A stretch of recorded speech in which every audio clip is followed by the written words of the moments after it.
Hi, Josh. This is Beth. Welcome to Foster Care. Thanks for calling in. How are you? I'm good, Beth. How are you? I'm great. So, I found you via Google. So thank you, Google. Yes, But thank you, Google. yeah, but basically I searched, New York City Psychic and you popped up with your amazing website and your smiley little pictures, which is, they're awesome. And yeah, you seem like you are really good at what you do. I know that you have a lot of great reviews. Tell me how you kind of got into being a psychic, where you got your start, and did you feel a calling, or why did you decide to go into this field?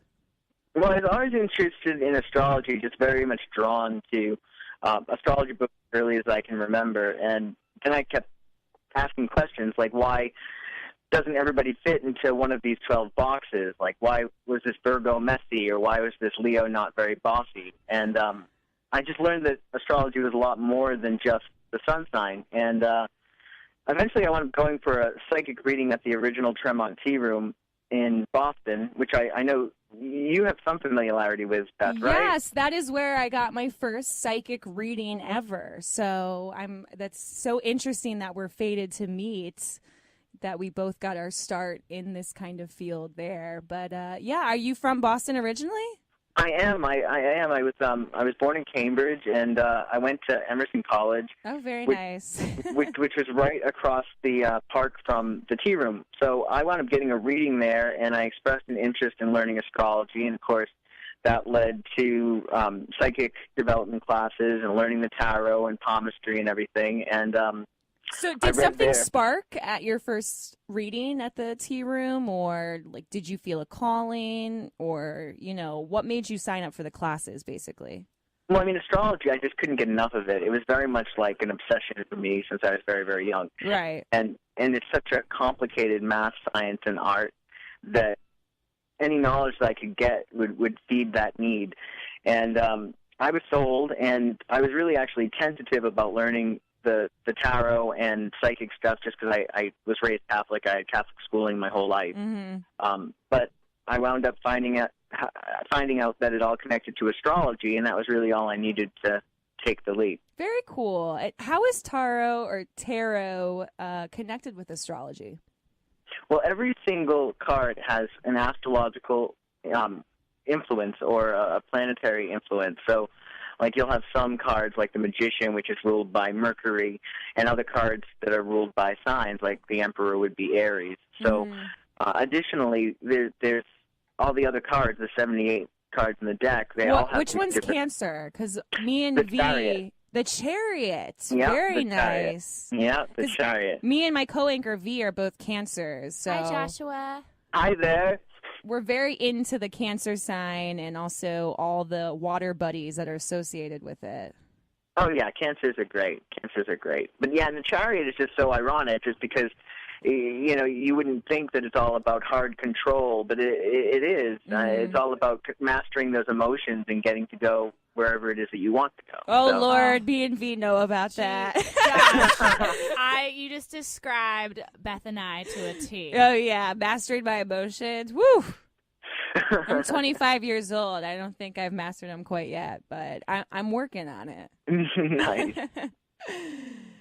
So yeah, I guess that's really interesting that tarot is connected to astrology. As far as my research of 2013, as far as astrology goes, shows that there's a lot of new beginnings in 2013. Also, I briefly saw this, and I don't really know what this means, so if you could help us out, that'd be great. A lot of planets in retrograde is also what I saw, and during my preliminary research, I realized that retrograde means it's a lessening of those planets' characteristics. So Mercury, get me wrong, correct me if I'm wrong, it is logic and reasoning. Yeah, and communication. So therefore, if there's a retrograde in Mercury, that means your brain seems a little foggy. Is that right? Yeah, very much. It's almost like no planet actually goes backwards, but it just slows down. So it's like going really fast in a car, and seeing the Honda Civic next to you is going slower and it actually looks like it's going backwards, and that's what a retrograde is. The planet just like slows down. Interesting. I've heard that a lot of business deals are not made when Mercury is in retrograde. That is a fast and firm rule in the business world. Wow. Do you have a lot of business people coming towards you then, Joshua, being like, when should I do business? More should. More really should, because, anything that, even romantically, like, say you break up with somebody under a retrograde, you're bound to get back to that person because you're going to have to relearn the lesson. So, wait, is there a retrograde right now? No, there is not a retrograde, but in February there will be. February 23rd, I believe, till March 17th. Interesting. And what planet is retrograding then? That is a good question. I'm going to have to consult my my ephemeris in order to give you a sure answer on that. I don't want to miss. Oh yeah, sure. I'm sorry. I that just kind of popped out. I know you want to be more prepared for that. But I think I have this website that says Mercury will be retrograde in Pisces between February 23rd and March 17th. So I'm not quite sure if the website's right, but if it means that Mercury will be in retrograde in March and February, then maybe there's going to be a lot of cloudy thinking at that time and less business deals. Yeah, it's just good not to, I have February 23rd to March 17th too, and it's just a good time to, like, lie low and try not to sign anything unless you absolutely have to. However, if, like, the seed had been planted beforehand, like say you were planning on buying a house and finally the deal gets, settled on the 23rd of February, well, the seed had been planted well before the retrograde, so, sign it. But it's when something, Interesting. Okay, yeah, so because otherwise we wouldn't get anything done, right? It's a matter of like not being... we would always use that excuse, right? Be like, oh, I can't do my homework, No, because totally, I'm cloudy. Obviously, if Mercury is in retrograde, V and I actually have our birthdays right next to each other, which we absolutely love as far as drinking companions go, but. Nice. It says on this website that Mercury will be in retrograde in Cancer between June 26th and July 20th, and our birthday is 12 and 13, respectively, in July. So I guess there's going to be a lot of cloudy thinking during our birthday, which doesn't surprise me, V. Oh, that's fine for 26. I wouldn't look at it as a negative. Like, it's a perfect planet. It's just we have, unfortunately, imperfect people in it. So the thing is, the retrogrades are really good because it makes us slow down. It's like traffic. Like, when would we ever really slow down if we didn't have to deal with traffic? Oh, very interesting. Yeah. And it's a really good time to connect with people from the past because it's almost like, say you haven't seen somebody in like 10 years, you pick up with them as if it were just yesterday when you had last spoke. Beautiful. Yeah, it's really good for that Perhaps as well. I'll call all my ex-boyfriends during Mercury in retrograde. No, bad idea. No, I think that's a good idea. You should. That's when you actually, it's really great for retrograde to reconnect. Anything like reinvent or reconnect or reestablish or go to a reunion, like stuff like that is great under the retrograde. Very interesting. So I know what's on everybody's mind who's listening, and it's all about love and sex at the end of the day. So what is 2013 going to be like as far as the themes of the heart? The themes of the heart. Well, I think that, the way I look at it is Jupiter is really in control of a lot of what we can do in terms of expanding our minds and our bodies and our love lives. And it's really split in the sense that Jupiter's in Gemini up until the 25th of June, and then we go into Cancer. Jupiter goes into Cancer, which makes you and B the celestial favorites of the year. Romance. Yeah. Oh, we're the celestial favorites of the year. Well, June 25th onward. Okay. Gemini is still the favorite up until then. So don't I step feel on their like, toes. excuse me, I feel like Gemini is always the favorite. They at least think they are sometimes, I guess, right? Yeah, well, I guess like that is their characteristic, Yeah. the dual personality. Every which one is a winner. Yes, exactly. Yeah, with Cancer, Jupiter going into Cancer, things are going to be really great for Cancerians. It's really time for them to bust out of their shell, because you guys are going through a shift in which your Jupiter was transiting your 12th house, which has really kept you guys more in the background, more submissive, more keeping yourself, going with what other people want you to do. Whereas when June 25th comes, it's going to be a matter of you're going to get out of your shell, and it's going to be sort of like, but what about my needs? What do I need from me? Oh, people better watch out then. Yeah. V and I coming out of our shell, that's going to be an interesting time. Ooh, I'm already planning it now. Yeah, and sexually, it's going to be a matter of you're going to be really front and center. Your dress code might be a lot more revealing. You might be just much more sexually oriented in terms of your presentation. It's going to be hitting your first house. So we're going to be super slutty then. Yeah, pretty much. That's hot. It's going to be really hot. It's really hot. The lucky world gets to see you guys at your sexiest. Totally. My diet will be over by then, I'm sure. My New Year's resolutions will have faded by June. So hopefully I'll be able to have a cheeseburger by June. So well, the thing is that Jupiter going into your sign, the only thing bad about it, besides perhaps a big ego, is that you can gain weight because Jupiter makes bigger whatever it's in, Right. So, you guys can go to the gym too and hold each other's ankles for sit-ups and whatnot. Yeah, I also read that Cancers, their body part is their breasts and their stomach area. Yes, and we love to eat. Yes, yeah, and but comforting, it's nurturance. Exactly, and Cancers are all about comfort and nurture, and I can attest to me and V that we love to make food. We love to eat food. So that really does not surprise me at all, Right. What sign are you, Joshua? I am an Aquarius, but don't hold that against me. So your birthday was just recently, or it's coming up? Yeah, it was Friday. Oh, the 25th. Happy belated birthday. Happy birthday. Thank you very much. So what's coming up for your sign in the big 2013? Oh, geez. I guess for me, it's all going to be about, it's supposed to be about fun up until June 25th, and then it's going to be all about work. Okay. So I'm going to get as much fun in as possible between now and the 25th, I guess. So, and then fun means kind of, friendships, relationships, money making. Well, yeah, the fun for me is really about, just enjoying what I'm doing more and also getting creative with what I want to accomplish, in the new year. And, fun workouts. I like to vary up my workout regime. And, and of course, friends and family, they're definitely in my lifeblood. They give me, just so much energy, and I just enjoy them so much. So. Absolutely. Half year of fun and half year of work does not sound that bad.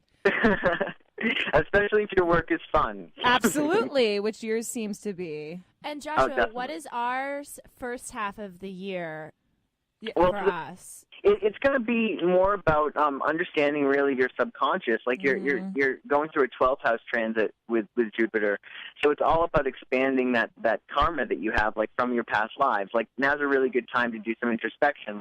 Why do I always? And why do I always fall for the same guy? And why do I always go for this particular mode of communication? It's all about looking at why you do the things that you do without necessarily consciously knowing that you're doing them. I think you're reading me, Joshua. No. It sometimes happens without me trying. Seriously, because I have really, honestly, this past 2 weeks, I have been asking myself so many questions about my own inner behavior and trying to grow from that. And, one of the questions is, why do I always pick a-holes to try to date? And, I think Cancers are going through a good time right now. I think any time to be introspective is a good time. What about, let's say my friend's a Taurus. Uh-huh. And, she's a great girl. I love her. And what would you say, what is she transitioning through right now, would you say, as far as 2013 goes? Well, it's going to be all about finances. She's really lucky being a Taurus with Jupiter transiting her second house. So this is a really great time for money for her. Mm. And then when June hits, June 25th, it's going to be all about communicating and, speaking and writing and really growing in those ways. and learning how to listen, and that's a major part of communication. It's about a give and take, and Tauruses can usually be very good at that. So this could be a really good year for them. Beautiful. I know there's like a lot of Jupiter is a lot of thinking. Yes. It's about expanding the mind and thinking broadly. Thinking wide, like taking the roof off the house and thinking, oh well, what could be accomplished? What's bigger? You know what I mean? Absolutely. And you seem super knowledgeable about everything, which is great. And I love having conversations about astrology. I read like 5 horoscopes a day, which is a little obsessive, but I take them kind of seriously. Mm-hmm. I ignore the really bad ones, though. Yeah, I mean, you have to make everything. I turn everything really into a positive. It's not like I have rose-colored glasses by any means. But right, definitely. But whenever there's positive, there's negative. Yeah, absolutely. Is this versa. a bad idea? If I stay... Okay, so my horoscopes, I have a bunch of horoscopes on my iPhone, obviously. They're apps. So as soon as midnight hits, the new horoscope for the day pops up at midnight. And sometimes I'm still awake from, the previous day. Right. So I read them at midnight. Is that a bad idea? Because I kind of get bad juju from it. Yeah, I wouldn't do that. Okay. Yeah, I had somebody that I worked with, and it was so funny. She didn't even know I was into this, but I worked with her, and she said, you always read your horoscope at the end of the day. Oh. Because the thing is, it could be a self-fulfilling prophecy, and, if it says you're going to have a really great day, well, those expectations are pretty high, and if it says you're going to have a really bad day, it could be self-fulfilling prophecy. Absolutely. Yeah, because whenever I get one that's like, you need to control your emotions today, I'm like, oh my God, I need to stay home and just be in a corner and not deal with anybody. Right. But so I'd say, yeah, I'm going to try. It's just that I have it's my morning routine. I get up, I read my horoscope. I'm like, what's going to happen today, Yeah, and also it's a good idea to test the waters first. The waters, get it, waters, Cancer. Oh, very good. and then maybe midday you'd be like, this is kind of weird energy. What's going on today? And then you might want to check the transits or some site that actually says what's going on besides your actual the sun sign horoscopes can be terribly general. They can be accurate, of course, but it might be better to find out what's going on with this planet or that planet on a more global level. Very, very nice. I that like is that. Such good advice. Yeah, I'm seriously going to switch up my horoscope routine. I'm going to totally rip out the section of the Metro with my horoscope and not read it until midday. I know, there's such temptations in the morning because it's like, what is it going to be like? But, I definitely should stop reading them at midnight for sure. Before I go to bed. Being Cancers, you should really look at the moon, because the moon changes signs every 2.5 days. And because you guys, everybody should do this, but especially Cancers because they're so affected by the moon, you can find out. When the moon's in Virgo, you're going to find that people are going to be a little bit more picky. When the moon's in Leo, people are going to be a lot more showy. So that might actually help you guys more than your actual horoscope. Very interesting. Okay, so I have a question I went to this full moon party on Saturday. It was Nice. It was awesome. It was great, and I felt so much energy from it. I know Cancers are moon children, and I kind of made the connection. So is our energy at high levels when the moon is full? Very much so. Well, I think all women's energies are very, very That's a good high point. level, but especially full moon. Especially Cancers. So does that mean I should fear a waning moon? Oh, fear it? When the Well, I'm moon- scared that my, because I feel really good and positive right now. I'm scared once the full moon gets smaller, I'm going to be like, I hate life, No, I think it's more a matter of think of having a really big meal, right? And Yeah. you feel satisfied and everything. Well, when you finally digest and your stomach goes down and you're not as full. It's like that. That's the waning moon for you. It's You know all what I mean? about balance. Yeah, it's all about balance. I wouldn't look at it as, and I know that some people do. They actually don't start something. It's foolish. The new moon is great because it's all about new things that you want, and the full moon is all about completing things. So, I really like both, and I wouldn't look at one as better than the other. Now, do you have any websites that you would recommend for people to go seek their horoscopes or even, seek moon information? Yeah, that's I love stariq.com. I did. I don't actually look at that right now. But I know at one point they were pretty awesome. But StarIQ.com is really good. I think that's the only one that really comes up in my head. Unfortunately, I don't do anything like that, like on a daily basis on my website. But perhaps I should. Yeah, maybe the half year, your fun and your work. maybe it will go there. Have you ever had your own profound experiences? Can you read yourself? I think to a certain extent, although it's almost like reading your best friend when, or like as a journalist when you're doing an interview on somebody, you lose objectivity because you have an emotional stake in the matter, right, as you would with yourself, Interesting. So, I mean, do you get a second opinion or? Oh no, I'm very private. Oh, you are. Yeah, I won't get readings. I mean, I think that psychics are the most difficult people to read, and probably the most skeptical. And then that's what I think makes me a really good psychic in the sense that I know that my BS detector is really, really fine-tuned.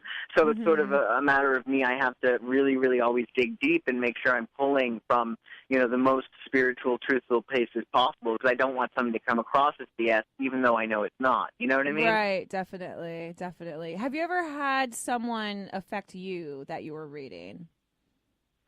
Like a client, yes? Yeah, something that just touched you while you were like doing something with somebody else.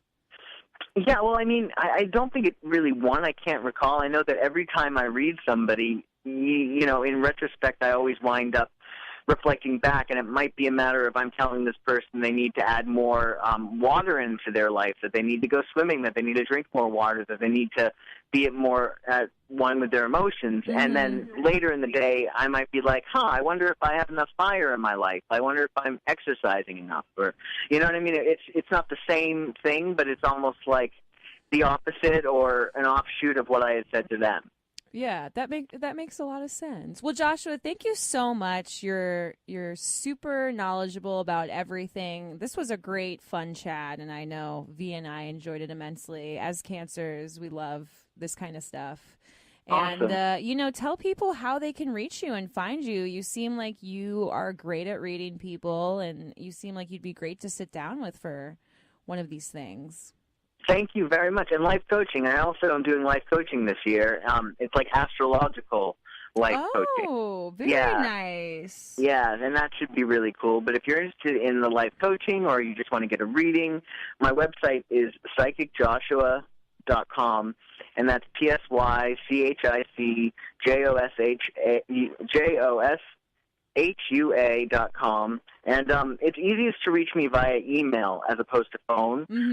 And that's psychic1979@gmail.com. Very nice. And I know I found you super easy. You can just Google Joshua the Psychic, and you're like the first Google results. So I hope so. Yes, you are. Don't worry. Those Google things are paying off for you. Oh, awesome. Yes, definitely. Well, thank you so much for calling in, and you and I will definitely be in touch in the future, and I hope you have a great rest of your Tuesday and a great rest of your week, and again, thank you for shining some light on V and I as well as all the listeners that are listening out there. You're so welcome. It was my pleasure. Thank you for having me. All right, Joshua, we will be talking very soon. Thank you. Okay. Thank you. Bye-bye. Bye-bye.